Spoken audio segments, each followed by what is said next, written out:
রহিম বক্সি বড় বড় কথা, ঢুকতে দিবনি, গাছে বেঁধে রাখবো, পা ভেঙে দিব, মাথা গুঁড়িয়ে দেব, বাপের নাম যদি ঠিক থাকে কলম বাগানে আয়, দাঁড়িয়ে আছি।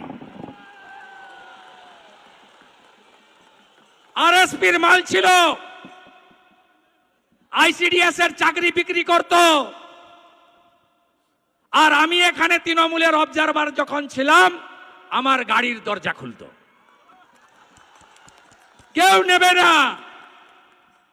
তৃণমূলের যারা এখানে নেতা ছিল, হামিদ ভাই থেকে শুরু করে, মালতীপুরের ইমদাদ ভাই থেকে শুরু করে, রফিকুল থেকে শুরু করে, কেউ নেবে না। বলছে মালটা চোর, দাদা একে নেবেন না। 1.5 বছর ধরে গাড়ির দরজা খোলে আর বন্ধ করে, যা বাঁহাতে একটা পতাকা ধরিয়ে দে। বড় বড় কথা। ওর থেকে আবার ওর বেটা বড় নেতা। আমি বলে গেলাম, আমি সিপিএম এর আমলে লক্ষণ সেটকে হারানো আর তৃণমূলের সূর্য যেদিন মধ্য গগনে, সেদিন নন্দীগ্রামে মমতা ব্যানার্জিকে হারানো লোক।